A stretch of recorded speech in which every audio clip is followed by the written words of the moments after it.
I'd take you everywhere, Darius whispers, opening the ring box. Serena bites her lip. I'm ready. A camera flash explodes. Her phone buzzes. Board vote in 24 hours. Choose him or us. The crystal chandeliers at the Fairmont Grand poured light like liquid over satin gowns and tuxedo lapels. Serena Caldwell glided through the crush with the kind of poise one learns from a lifetime of winter galas and summer fundraisers. Poise and practice held her upright tonight too, but it couldn't disguise the restless ache inside her ribs. The sapphire silk of her gown hugged her hips and waist like a secret. The dress had been chosen by her mother's stylist, but the way heads turned as Serena passed felt, for once, like it belonged to her. "Serena, darling," her mother murmured, swooping in with a flute of champagne and an agenda. "Andrew Prescott is waiting. Harvard, private banking. His family sails the Adriatic every August." Serena smiled the polished smile that never reached her eyes. Before she could be shepherded toward the newest resume dressed up as a man, a warm voice brushed her shoulder.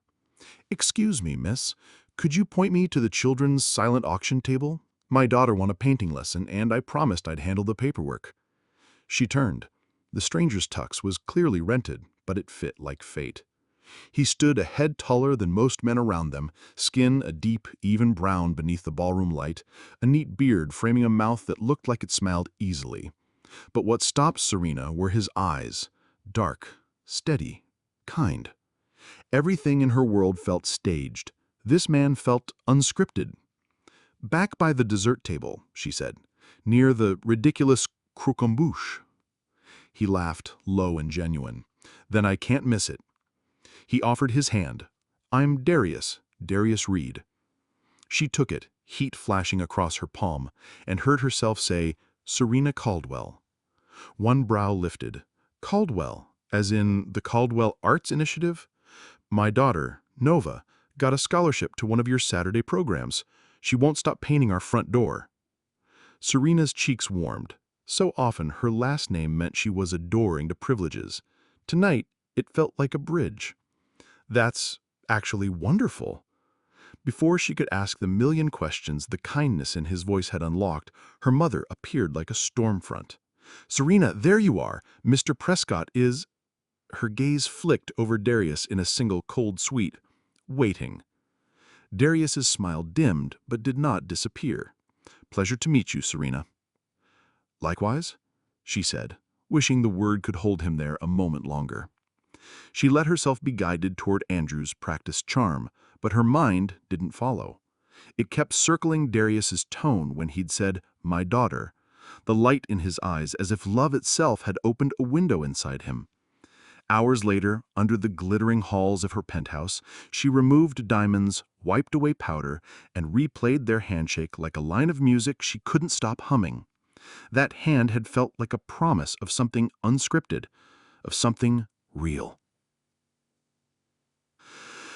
The next morning, sunlight filled the Caldwell Conservatory like a benediction Serena couldn't accept.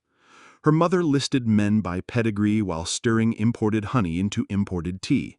She said, "Andrew has an eye on a townhouse in Lincoln Park, and of course there's the board seat once you two—" "Serena," Serena said softly, setting down her spoon. "I can choose my own dates." "Can you?" Her mother's smile sharpened. "You're 27. You need a partner from our world who understands the responsibilities that come with your name. Love is a luxury after you secure your life."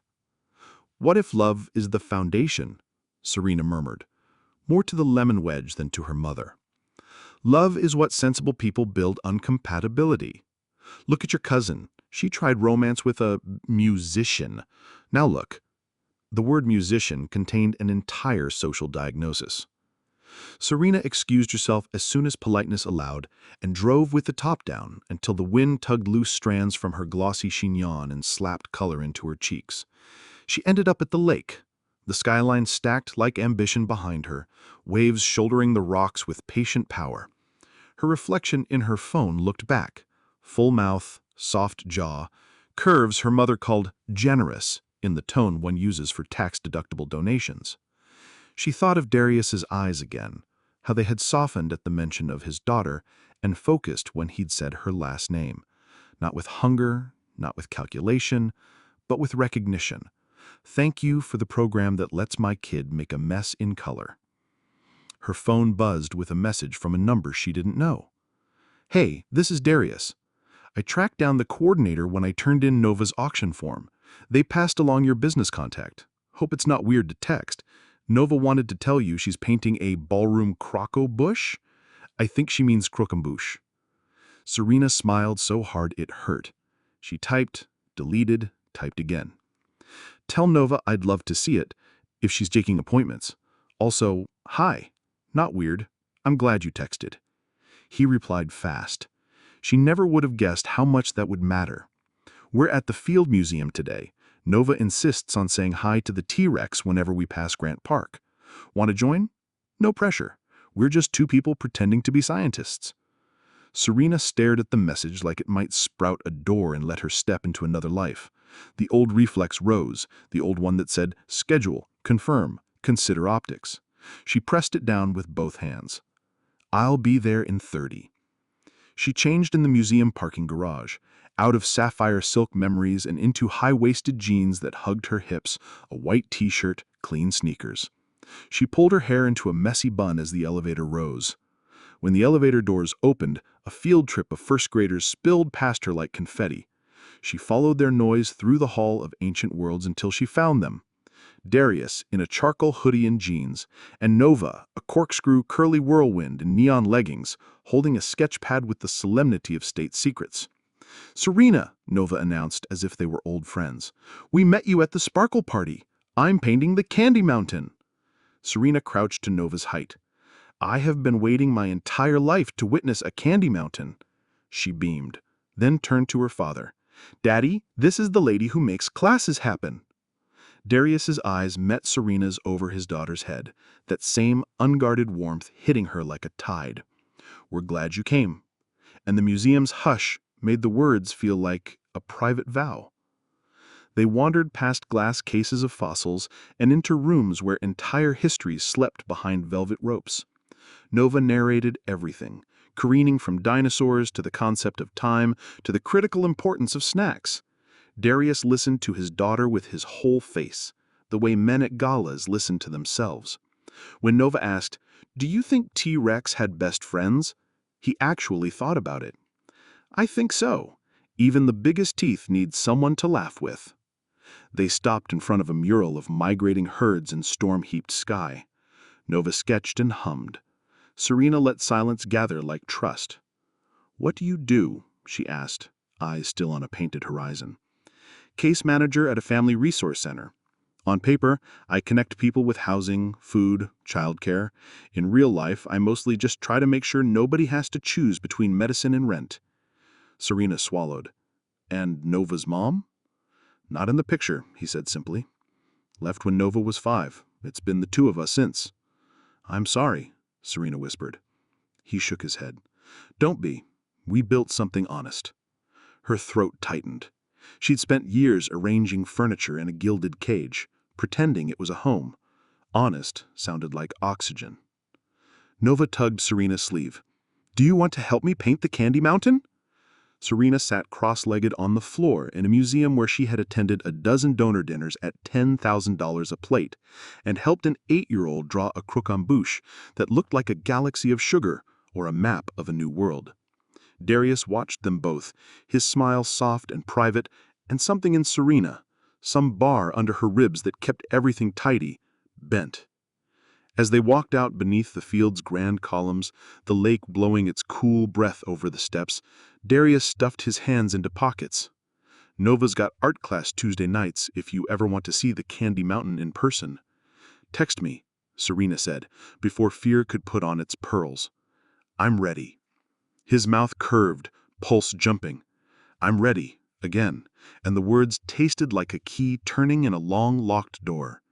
Behind them, the museum's heavy brass doors closed with a hush, like a curtain dropping between acts. Ahead, the lake arrowed into light.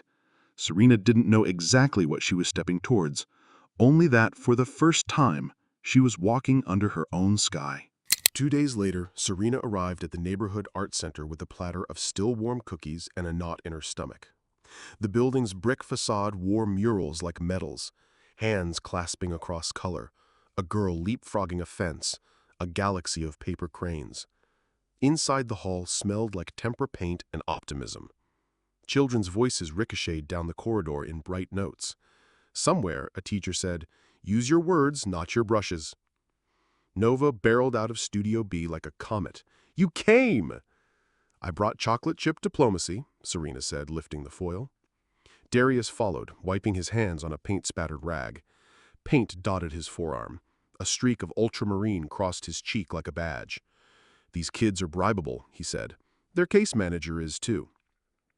Serena looked around. Battered tables, clean water jars, a poster that read, "Make mistakes loudly."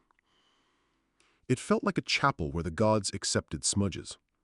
She rolled up her sleeves without ceremony. "Put me to work." They stacked canvases to dry, refilled rinse buckets, mediated a glitter dispute with the solemnity of diplomats. When the studio quieted and the last child was claimed by big hands and soft voices, the silence that remained had weight. Darius leaned against the table, crossing long ankles. "How'd the great Caldwell Empire react to you slumming it with the art kids?" She laughed, then winced. "You joke, but my mother would use that exact word." She told him about the gala carousel, the resumed men, the future plotted in clubs with harbor views. Her voice grew rough as she added, "She thinks love comes after the merger." "And you?" he asked softly. "I think love is the point," she said, throat tight. "I didn't know how much until—" She gestured at the room, at him, at the memory of Nova's crooked crocum bush. He was quiet long enough that doubt pricked. Then, "You say things like that, and I can feel my ribs making room." Heat fluttered beneath her skin. "That a medical condition I should worry about?" "That's a falling condition you should know about," he said, voice turning wry to protect the truth. "Slow, steady, inevitable." The door banged open. A woman paused, mid-30s, tired, smart eyes, child on hip. "Mr. Reed, I got that housing office to answer. Your email worked." Darius lit up. "Let's step into my office. Nova, Serena, I'll be back." Serena watched him go with the deep, patient focus of a man who refuses to be jaded by systems designed to exhaust the hopeful. He kept returning to his clients like a tide. When he returned to her, it felt like he'd chosen to. "How do you do it? Not break." "Break all the time. Just learn to be porous instead of brittle. Let the water through without letting it carry me off." Her phone vibrated. Her mother. "Dinner tonight at the club. Andrew will join. Wear the green silk. We will not have a repeat of the museum situation." Serena's stomach dropped. A week ago, she would have typed back a blonde "yes, mother" and swallowed herself whole. Now, with paint under her nails and a man looking at her like the sky had more room, the old fear felt like a door she could walk past. She typed, "I have plans. Another time." The typing bubbles pulsed, disappeared, returned. "We will discuss this." She silenced the phone. Darius missed the way her jaw set. "You can go," he said gently. "I don't want to be the reason you fight with your family." "You're not the reason. You're the reason I remember I'm allowed to fight for myself." Nova reappeared with 2 paper cups of orange drink. "To scientists," she said, raising one, "and to Candy Mountains." They clinked. It was the cheapest toast Serena had ever made, and the richest. After class, Darius walked them to the curb. City evening folding around them, bus brakes sighing, a saxophone chasing the last light, a woman scolding a dog named Peanut. Darius hesitated, then reached up and gently tucked a stray curl behind her ear. The touch was small and seismic. "If you were my age," he murmured, teasing, warning, wanting, "I'd take you everywhere." "I'm ready," she breathed again. And she was. The words a passport stamped with a new country's seal. He kissed her. Not the practiced peck of a man who wants to sign a deal. Not the possessive grab of a man who wants to own a story. but a careful, certain press that said, "I see you, and I want what I see." It was a first kiss that made the world rearrange its furniture. Headlights slid over them. A car slowed. Someone honked. Nova whooped quietly like a co-conspirator. Serena laughed against Darius's mouth, tasted orange sugar, tasted daring. When he pulled back, his forehead rested against hers, an intimacy deeper than spectacle. Okay, then we start with everywhere that fits in a Tuesday. They did. Tacos at a truck where the owner called Darius brother. A community theater rehearsal where Nova critiqued costumes. More sparkles. A late walk through streets Serena had only ever viewed from tinted glass. She learned the names of Darius's neighbors, the bodega cat's habits, the way Nova griped about bedtime in 3 distinct genres. Darius learned the cadence of Serena's laugh when she was unguarded, the way she listened with her whole face, the shape of her silence when she was deciding to be brave. At midnight, outside Serena's building, a sleek column of glass that reflected a city back at itself, Darius whistled low. This is another planet. It feels less like home than the studio with the glitter war, she said. He brushed her knuckles with his. Home is where you tell the truth and don't get punished for it. Serena looked up at the 1,000 lit squares and realized she'd been living in a jewelry box with the lid closed.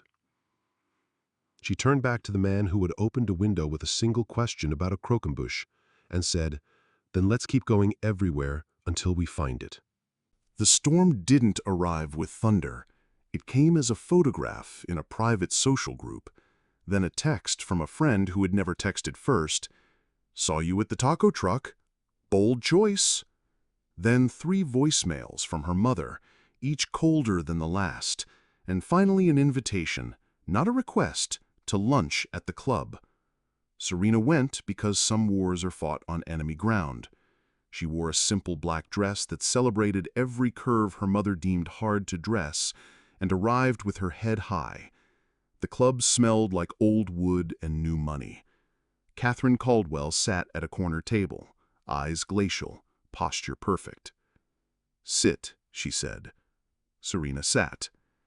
"You are being watched," Catherine continued. "You always have been, but now the watching is hostile. Donors are whispering. The Prescott partnership is paused. And all because you're playing house with a single father from the city you claim to serve," Serena said quietly. "From a neighborhood our programs underfund." Catherine's mouth thinned. "Is he using you for access, Serena? Did he research you? Are your coincidences truly coincidence?" Serena held her mother's gaze. "He researched the program that let his daughter paint her way through Saturdays. He learned that I'm a person by talking to me. He didn't ask for money. He never has." "Not yet," Catherine said. "Men like that—" "Stop," Serena said, more sharply than she'd spoken to her mother in years. Heads turned. "Let them. He is not a category. He is a man, a good one. And I—" She swallowed, amazed by the audacity and surety unfurling in her chest. "I love him." Silence detonated between crystal and china. Catherine leaned back, eyes blazing, posture perfect. "Then you will love him privately, discreetly. You will not jeopardize the foundation for an infatuation." "It's not an infatuation," Serena said. "It's the first time my life feels like mine." "Choose," Catherine said softly, "your legacy or your experiment." Serena left without agreeing. She walked 3 blocks without feeling her feet. She sat on a park bench and watched a man teach a toddler to throw crumbs to pigeons, and tried to find the version of herself who would go back, apologize, promise. That girl was gone. She texted Darius, "Can we talk? Not emergency, just us." He replied, "Always. Come by the center?" The afternoon light slanted through the center's windows, catching suspended dust and transforming it into stars. Serena told Darius everything. The photo, the donors, the ultimatum. She expected him to say, "I'm so sorry." He didn't. He said, "What do you want?" She looked at his hands, broad, steady, ink-stained, built for carrying, and realized no one had ever asked her that without already filling in the blank. You, she said, simple as breath. Nova, a life where what we do matters more than who approves. He exhaled, a sound like relief and fear making room for each other. Then we build it. But the foundation is a building with your name on it. Your life is a home with your heart in it. We can serve people with or without your mother's checks. What if I'm being naive? She whispered. Then we'll get wise together, he said, but I won't ask you to choose me over you. I'm only here if choosing me means choosing yourself. Before she could answer, Nova burst in with a painting. Daddy, Serena, I made our family at the museum. 3 figures hand in hand beneath a blue-green dome, gold lines connecting them to a crowd around them like constellations. Serena pressed her lips together against the swell in her chest. Darius looked at her over their daughter's head.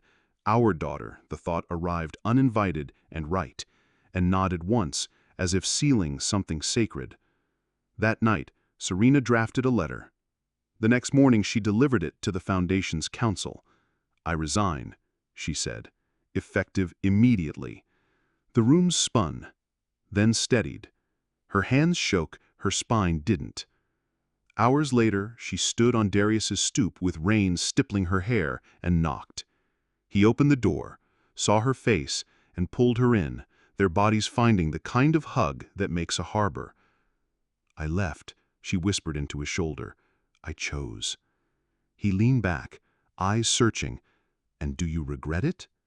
Serena thought of Nova's gold thread painting, of the way her mother had said, experiment like a stain, of the way Darius had asked what she wanted, as if she could be trusted with the answer. She shook her head. Not for a second. The rain picked up, drumming the window.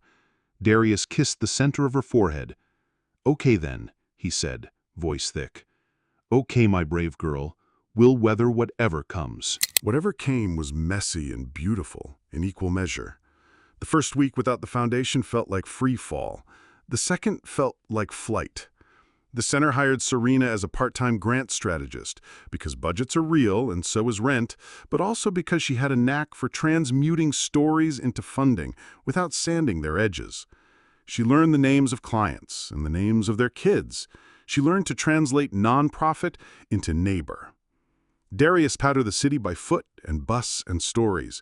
Serena taught him how to turn a program report into a narrative with teeth.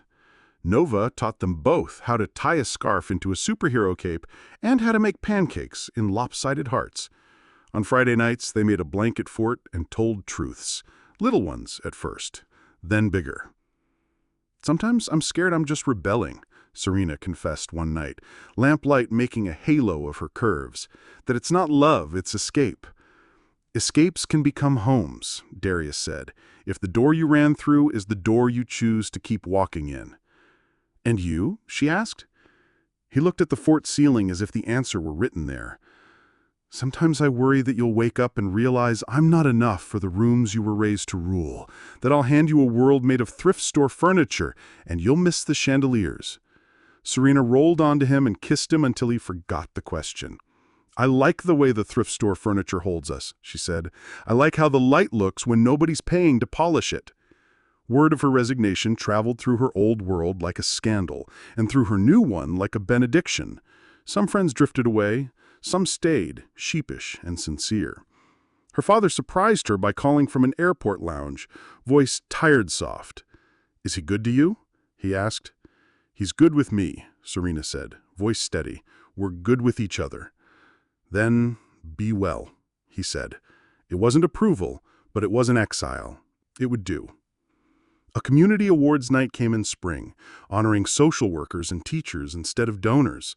Serena wore a black dress from a department store and felt more beautiful than she had in couture because Darius's eyes said, I see you, not I see what you cost. He received a plaque. His speech lasted 90 seconds and made 3 people cry. We only help because someone helped us first. Tonight is about the people who hold us together when the world wants us to come apart. After an organizer approached Serena, "We heard you jump ship from the gala class. We need help writing a grant for a mobile resource van." Serena's mind lit like a city at dusk. "We can do better than a van," she said. "We can build a moving room where people are seen." They started on napkins. They ended with a proposal that sang. Money followed. Wheels, too. At night, when the van's wrap was being printed and the budget was balancing by the grace of exactly on-time donations, Serena and Darius lay nose to nose and talked about forever like it was a thing you make every day. Nova began introducing Serena as "my Serena" to friends and "my almost stepmom" to teachers. Serena cried in a car line and didn't care who watched. They were happy, not the curated happiness of photos and captions, the kind made of borrowed ladders, laughter in a grocery aisle, the straightening of a picture frame by hands that know its weight. Which is why the next part hurt so much. One afternoon, Serena left a meeting to find Catherine waiting in the center's lobby, bright coat like a flare. A man in an expensive suit hovered behind her with a folder. "Hello, Serena. I thought we might try again, this time with facts." The man opened the folder. Photos of Serena and Darius at the taco truck, in the park, on the center steps, a long lens catalog of the ordinary tenderness that made their life. "If you persist in this, you will be watched forever, every stumble, every misstep, magnified. Is that what you want for your little family?" Darius stepped out of his office in time to hear the last words, his gaze flaring. He wiped his hands on his jeans and came to stand at Serena's side, not in front of her, not behind her, with her. "What we want," he said, calmly, "is to do our work and love each other. You're welcome to watch. You might learn how it's done." Catherine's mouth pressed into a line. "I hope you have a plan for when the donors tire of your experiment." Serena's heart was a drum. Her voice was a bell. "We're not your experiment. We're our choice." She took Darius's hand and walked past her mother into the hall that smelled of tempera paint and possibility. She didn't stop shaking until the storage closet door clicked shut behind them. Darius braced his hands on either side of her face. "You okay?" She said, "No, honestly, but I'm brave." He nodded, eyes bright. "Those can be the same day." Summer unfurled like a new map. The mobile resource room hit the streets with shelves of diapers and forms, a lending library of stories and stories, a corner where a volunteer painted kids' faces into tigers and astronauts, while their parents argued with a system in a safe place. Serena wrote reports that told the truth and budgets that didn't lie. Darius did what he'd always done, showed up, again and again, until showing up bent the world a little. One year, to the week, after the gala where a croquembouche became a joke that became a bridge, they returned to the lake. Nova ran ahead, hair a dark pennant in the wind, leaving footprints that the water kissed away. Serena wore a sundress that loved her body out loud and a grin she didn't apologize for. Darius carried a blanket and a small velvet box that he kept shifting from pocket to pocket, like hope that needed a place to settle. They picnicked. They told the story of the Candy Mountain again. Nova drew the skyline, adding a comet for luck. Clouds stacked like ships on the horizon. When Nova went to hunt for perfect pebbles, Darius turned to Serena, heart in his throat. "If you were my age, I would take you everywhere." Their old joke suddenly an anthem. She reached across the blanket, touched his cheek, and smiled the smile that had cracked his careful life open and rebuilt it better. "I'm ready," she whispered, like a promise to the past and a password to the future. He opened the box. The ring was simple, rose gold, an oval stone like a droplet of old light. "Marry me," he said, voice unsteady. "Not for optics, not for approval. Marry me because home is where you tell the truth and don't get punished, and I have never told more truth than when I love you." Serena's laugh tangled with a sob. "Yes," she said, fierce and bright. "Yes, everywhere." Nova shrieked from the shoreline. "Is that a yes, yes?" She ran back, saw the ring, and threw her arms around both adults, their little family knotting itself tighter. "We're going to be official," she announced to the lake. They toasted with juice pouches. They took a photo no one could weaponize because it wasn't proof, it was a prayer. As sun slid lower, Serena rested her head on Darius's shoulder, listening to the tide say its 1,000-year sentence about leaving and returning. Any regrets? He asked as he sometimes did, not because he doubted, but because he liked the way she always answered. None, she said. Not even the hard parts. Especially the hard parts. They're the roads that brought us here. He kissed her temple. Everywhere, he murmured. Everywhere worth going, she corrected, then tilted his face to hers and deepened the kiss until the waves clapped for them. Later, back at the center, they unveiled the mural Nova had designed for the mobile rooms door.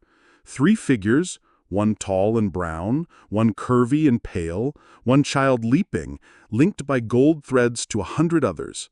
Above them, in Nova's blocky paint, words unfurled. Love makes family. Family makes home. Home goes everywhere. Neighbors gathered and clapped. A woman Serena had met week 1 squeezed her hand and said, "You look like you finally got out of a tight dress." Serena laughed. "I did, and into my life."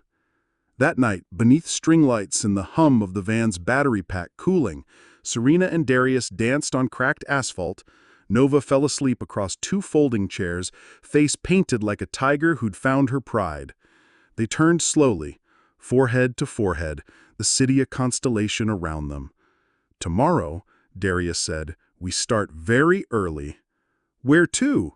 Serena asked.